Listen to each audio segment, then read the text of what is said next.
All right.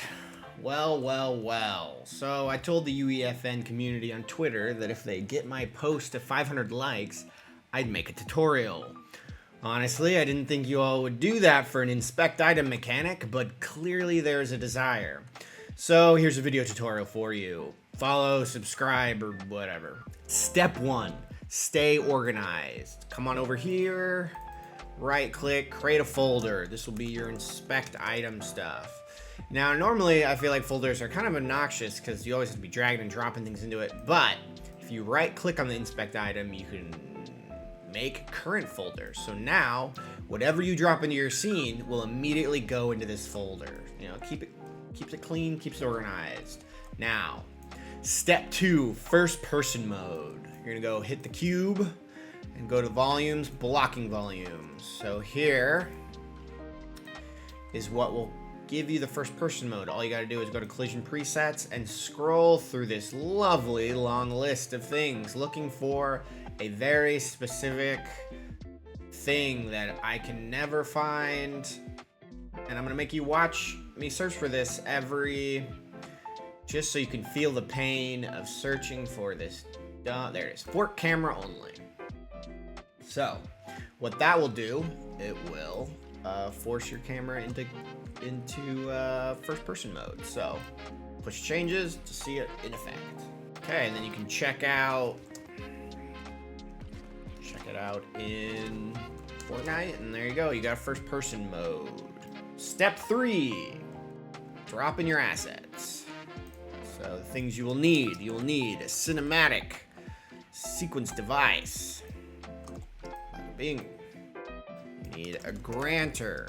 This will be the thing that gives you the item that you need. Let's set up the granter real quick. What you're gonna want to do is not clear, and keep all probably. And then we're gonna grant the item that you want. You can pick literally anything. I'm just gonna put, I don't know, an apple. There you go, happy apple. Then you're gonna need a prop. Let's just use one of them dolls.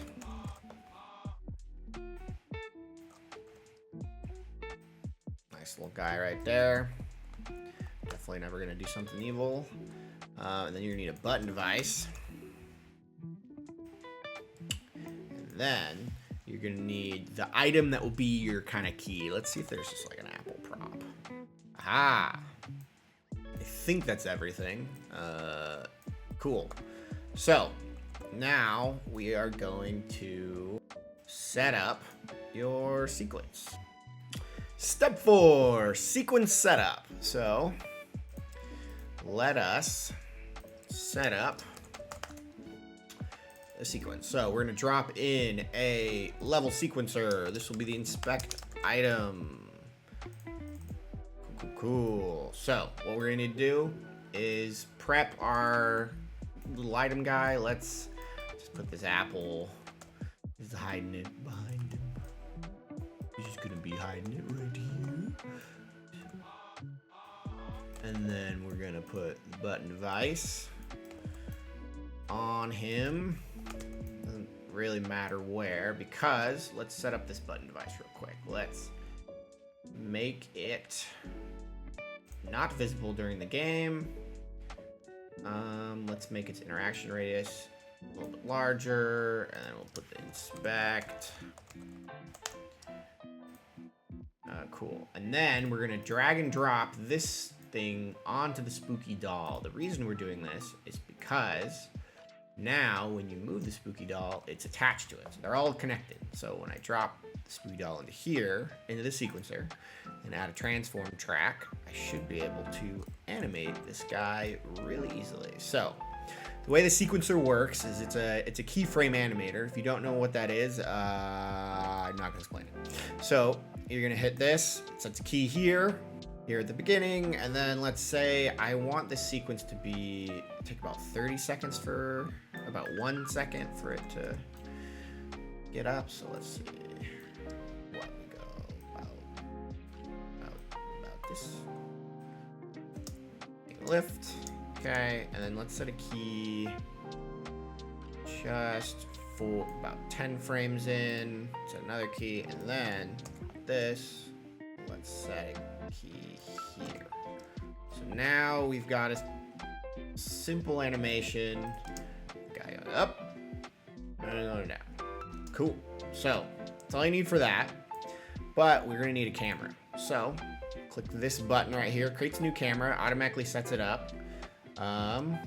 But the thing is, we need to put a keyframe for its movement. So let's set up how we want this camera to be.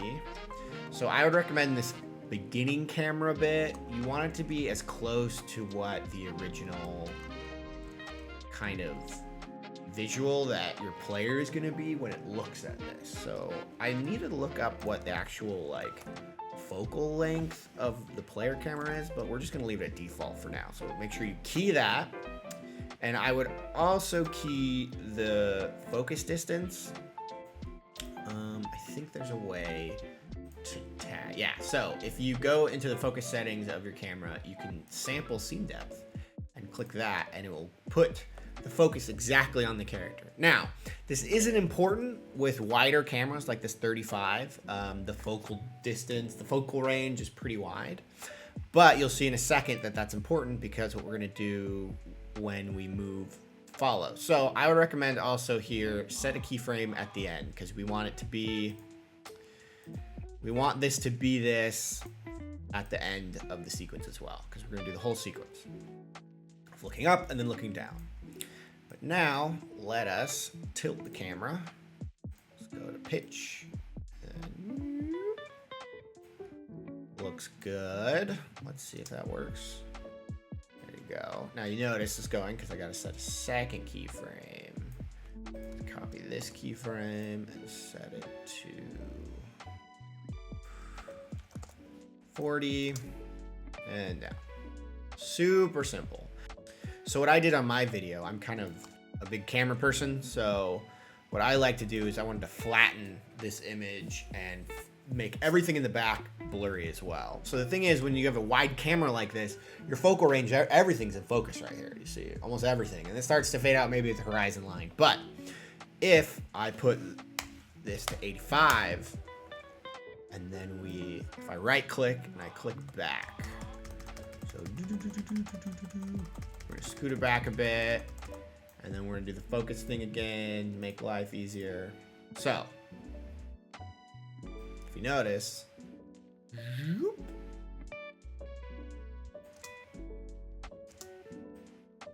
you get some, let's not forget to match keyframes. So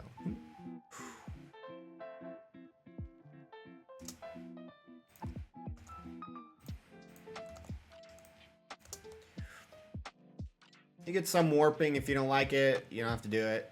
I just like it because it's flattening. So that does look, so that kind of is the effect that I was hoping for. So say we use this sequence just like normal, then it would be fine. But if you activate the sequence, it would cut to this shot. And so I really like it when it blends with the camera, with the player camera, when they inspect it when the sequencer starts. So if you right click on the camera cuts, you go to can blend, and then you see this tiny little arrow, just little arrow in the corner. You can, if you can get to it, you can drag that. And so you hover over just the camera, just that little arrow, it allows you to drag it out to blend. So now it doesn't change anything here, but now when you, there you go. Now when the player activates the sequence, it will blend into this, into being this. That's what I'm able to get that camera blend. I like the camera blend because it keeps the player there and understanding where they are still kind of standing. But yeah, so there you go. There you've got a sequence that totally works and is great. So, all right, so now that you've got this great sequencer animation, you got it all working, I would first recommend going into the camera sequence and make sure you apply it. You do not want the play black to loop. You don't want it to restore state. You don't want autoplay. Yeah, that's pretty much all you need there. Okay, so now we're gonna go into the Verse Explorer. So we're gonna right click, add new verse file to project. We're gonna do inspect item, device. We're gonna create it. All right, let's get into the verse scripting. I am not going to type it all out for you from scratch, but what I'm going to do is I'm going to just kind of go through and explain my reasonings behind things and how this kind of needs to be structured. So yeah, just to explain real quick, these edibles, this is how you tell it that it needs to be an editable thing. And then you got inspect sequence. This is basically just your variable name. This is the name you're going to be using when you're trying to talk to this device. It also will be the title of this, so you know what you're looking for. Next, you will do a colon, and then you do what type of variable it is. Some can be just like creative prompts, like the key, like the thing prop you're inspecting, but some need to be very specific to what device they are: button devices, cinematic sequence devices. And then the second part is the third part equals. This is what your default value is. If you don't put anything in this, it'll just be this empty sequence device or empty button device, empty creative prop. And so when you talk to it, like say you're trying to press get it to play, if it's empty, it just won't do anything. It won't fail, but it won't do anything. It won't crash the code, but it won't do anything. Next, we've got variables that we're going to be initializing. Couple things to note with this: whenever you have a variable that you're going to be editing throughout your script, you have to put var, which allows it to change. Otherwise, it will just be a constant value and can't be changed. Once again, this is another variable name. It can be whatever you want, but you'll just be referencing it throughout the script. Now, you may be noticing a small difference between these two. There's the question marks and there's non-question marks. So question marks it makes it something called an option. So it can be a player, but it also can be false. Basically, this is just like a way to check if something's empty or hasn't been assigned or whatsoever. I like to leave that. It kind of keeps my code clean so that I can always be checking, hey, is there a player connected to this? Is there a UI? Yeah, so this will be replaced with UI. We'll discuss that later. This will be a player. I'm just automatically assigning it to the first player. I think, right? Am I using? Wow, I never used it once, so let's just delete that. Don't worry about that. That wasn't a thing. I must have stopped using it for some reason. Basically, this will be the UI, which I'll talk about later, and then this will be the OG transform that I actually also think I didn't end up using once. Yep, so let's pretend that's not there. Just gonna delete. Okay, so we've got the maybe current UI, which is whatever I said again, I'm gonna talk about later. And then you've got some variables, whether it be rotate tracker, that's something I'll talk about. All of these variables I'll talk about later. However, a very important thing to set up is your string to message. You can just copy this straight up. This is basically building a function that allows for things to be text within UI. In Verse, all UI text and things like that have to be this type that's a message. And so it always needs to be converted to being this localized message whenever you have a string. You can't just like type a string. So this just allows to be a function that converts it automatically. So if you look down here, your string to message, it will automatically turn whatever's within the string to messages that you can use in UI. But let's just go through. There is, so to start the event, I just have inspect button interacted with event subscribe. So when it comes to Verse, certain buttons and certain devices have events. So you can subscribe to these events and connect them with a function. For example, when I press a button, it's called an interacted with event. So a player presses a button, and what it does is it says, hey, I pressed the button and this agent pressed the button. So in the code, you can subscribe to it and be like, hey, I want to know when that event happens. Let me know. And when that happens, run the script, which is what I've got here. So an important thing to know that you may run into, certain events have different listenable things that it says. So for example, when I hit a button, when I hit a button, it says, hey, this event has occurred and it was with this agent.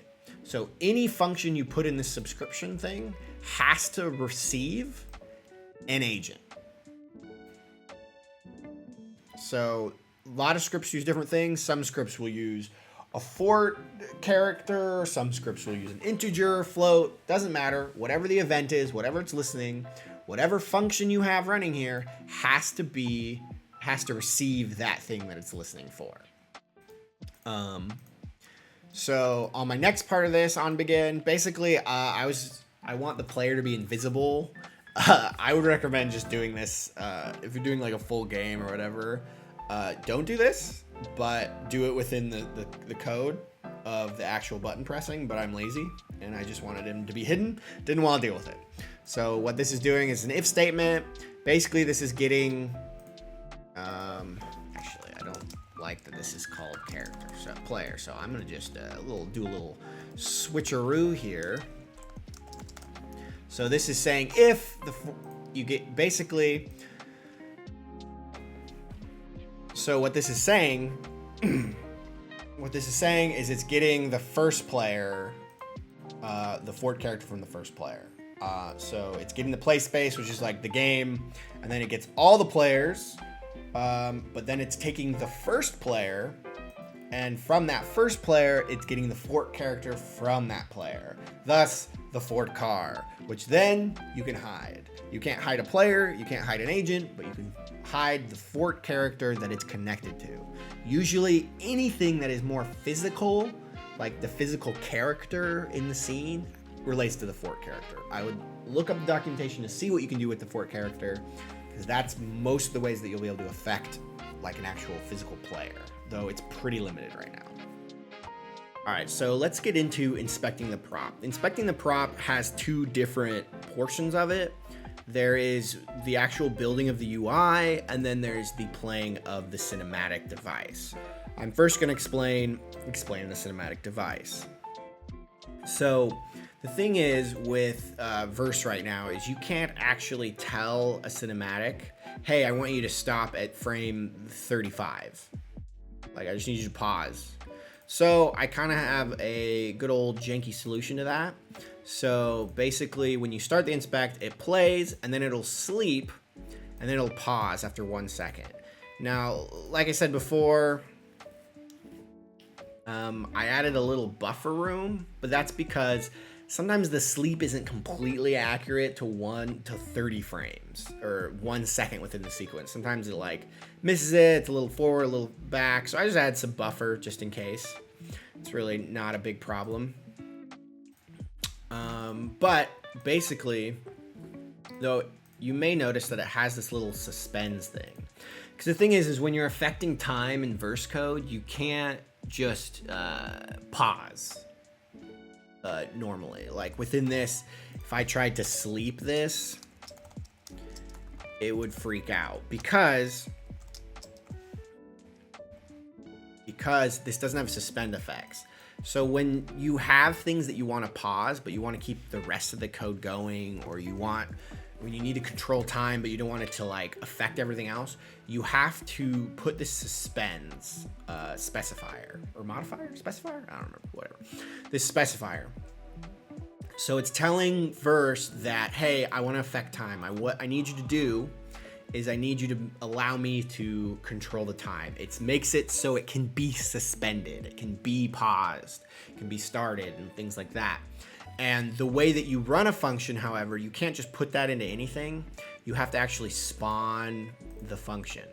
So what spawn is basically saying is you're telling Verse, hey, I need you to spawn this separate kind of thread, this separate like processing time or code or whatever you want to say.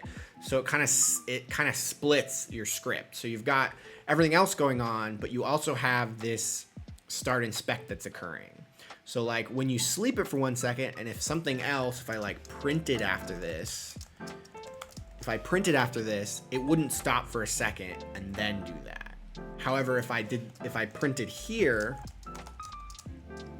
if I printed something here, it would pause. And so it's just kind of separating these, like you're creating different timelines almost. So the reason I do that is because I play it and then I sleep for 1 second and then I pause it, which allows for it to stop where I kind of want within the sequence. And then we'll talk about the opposite later. Now, the second more complicated thing is you've got the build UI. So when you're building the UI, what you first need to do is you need to create the actual canvas. You're creating the visuals that the player will see. And so you'll see that in this script that doing so is sort of a pain. Everything has to be very, very manual. There's no physical editing of it. It's all within scripting. So I'm going to try to go through just kind of a basic thing to help you at least understand what you're seeing. So here I have, when you're starting this canvas, you make sure that it returns a canvas. You see most of the scripts and the functions will just return void, which means it returns nothing. However, if you see here, it's going to be equal to something. So obviously it has to return back. So it's basically like, hey, I want this inspect UI. I want you to create an inspect and then put it into this little box, this inspect UI box. So going through it, let's say you want to create a button. So you say the name of the button, you say what type of button. There's several different buttons. You can look at documentation, and then you can put default text. I discussed this a little earlier where you have to localize any strings to become a message. Literally what this is, just a function. It's super simple. Just copy it right here and it'll make your life easier for this stuff. So it converts. So I made this little arrow signifier because I can't put images yet into verse script.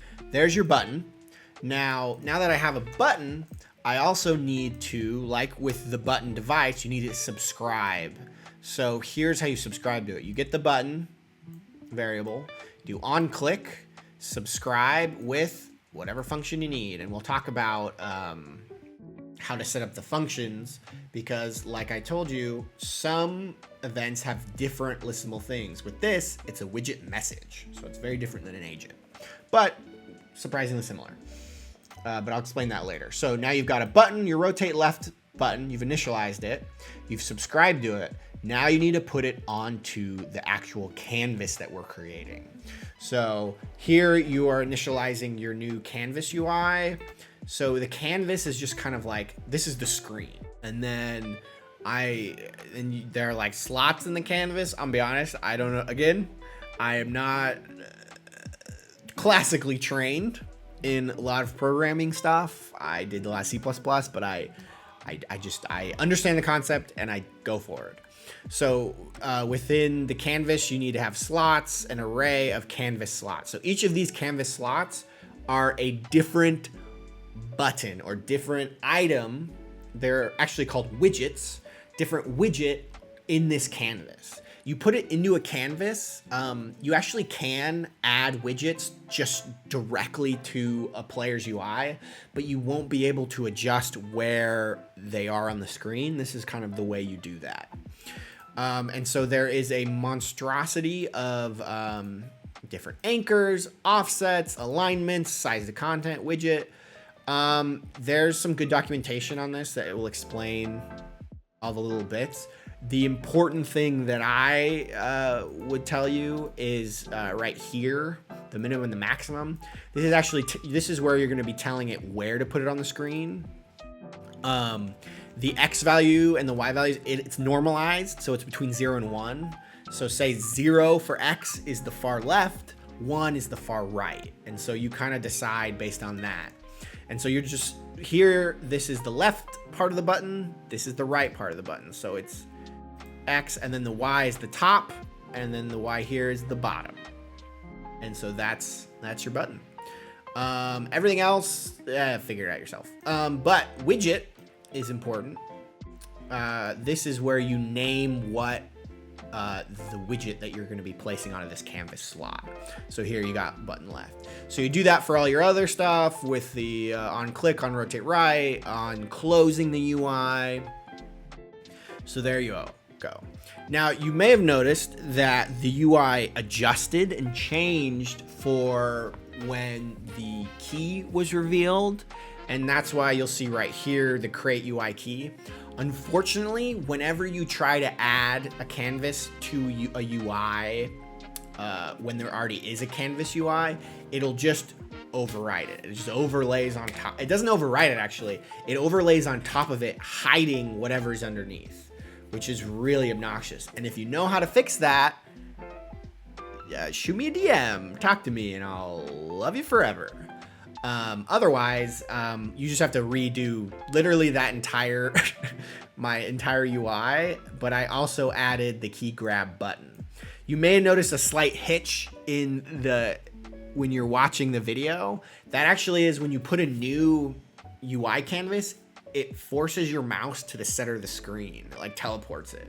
So it looks like a camera cut, but not actually a camera cut. But basically I'm just adding that to this canvas. So both of these things create those canvases that you need. The question you may have is now, how do I apply this canvas? So now that you've created your UI and you put it into this little box, you're gonna talk to the player UI box, be like, hey, I wanna put this widget, which is this canvas, which is actually full of a bunch of little widgets. You wanna put it onto the player UI, but you also need to specify the type of input mode. So this input mode is important. Basically, there are two types. There's all and there is none. All, none means when you add this to the UI, your player won't affect the movement of the player at all. Player can still move around. It'll just be like on the screen.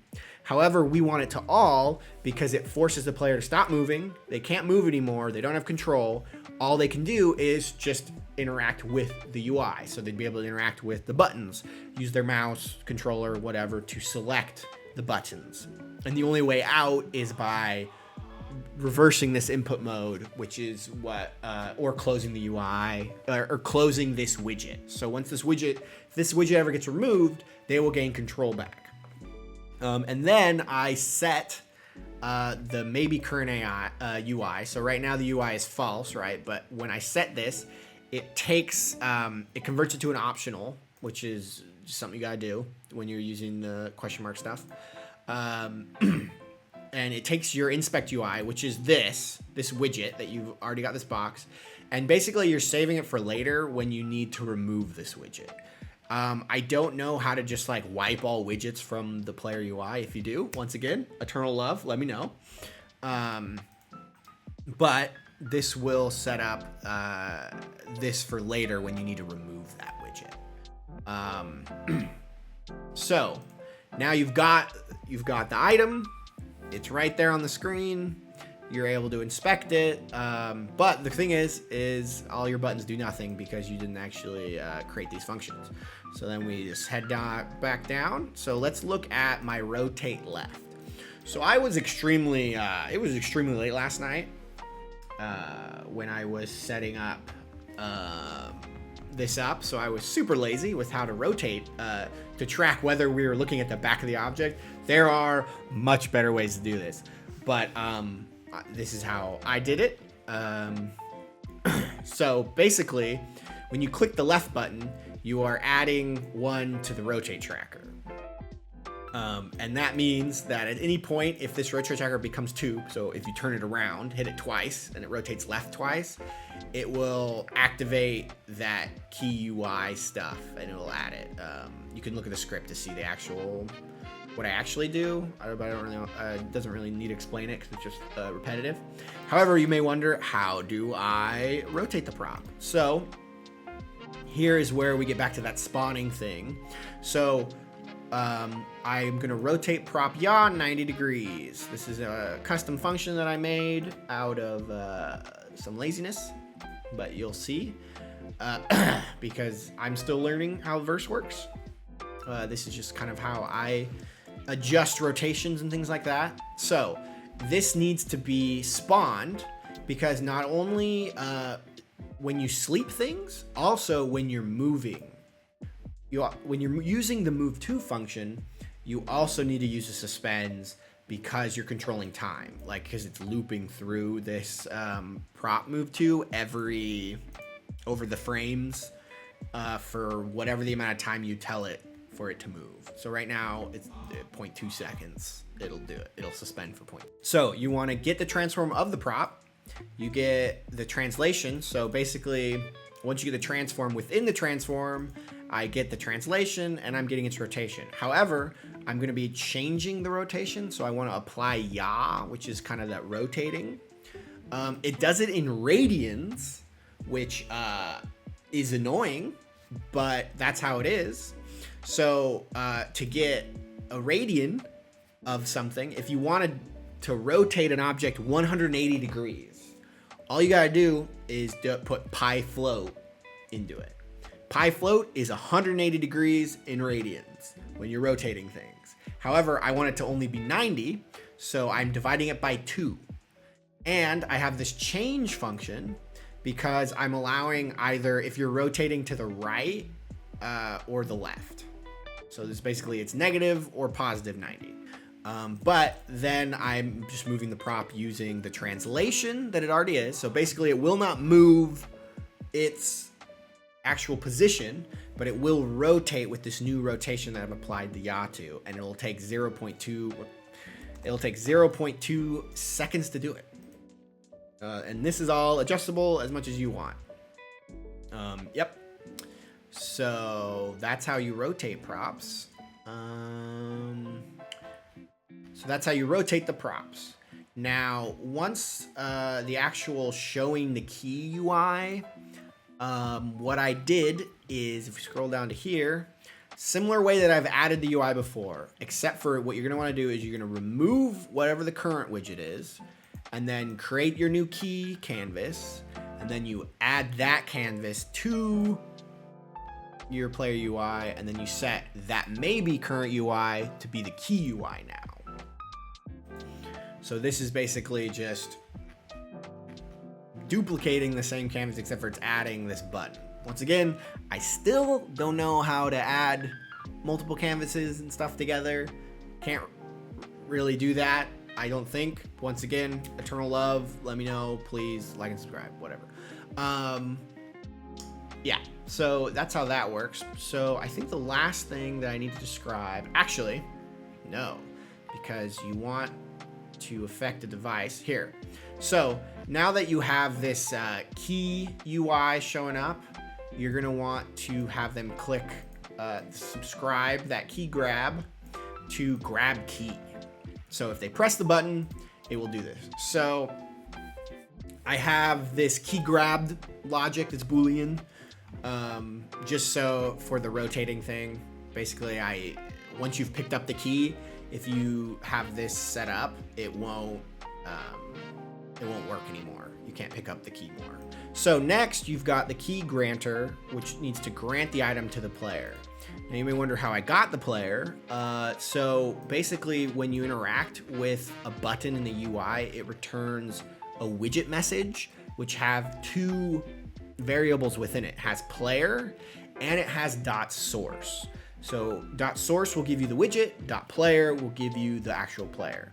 So you can just grant the key to the player with the key granter that you've already got set up above in the editables. And then you can just delete the prop with dispose. This will wipe it off the map. There's no way to get it back after you have disposed of this. So be careful with that. Now you do the usual if statements. You're getting the player UI, you're getting what the current UI is, And then you want to remove the key UI because now you don't need that button anymore. And we go back to that old UI that we had, which was just the inspection mode. And then we get the player UI, add widget, old UI, blah, blah, blah, blah. And then you set it, you understand. Got it. So now that you've picked up the item, you've inspected it, rotated it, grabbed the key, and now you're back to this inspect thing, you're going to need to close it. And in order to close it, it's actually pretty simple. So you get whatever the... Oh, this is unnecessary anymore. So whatever you need, you get... So you get the player UI again, and you get the current UI. And then you got player UI, and then you remove whatever the current UI is. So you can actually close it during the key UI setup. I realize now that that's going to break it, so don't do that. Maybe I'll remove the close thing from that. I don't know. There's some broken things, but again, made this in an hour last night at 1 in the morning. So remove the widget. Then we set maybe current UI, and then you activate end inspect. So this is going to end your sequence in such a normal way. It's just sequence play. And there you go.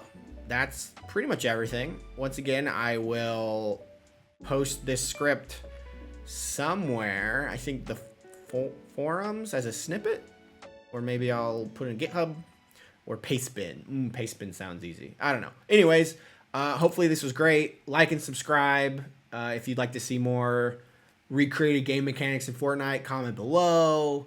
Follow me on the Twitter.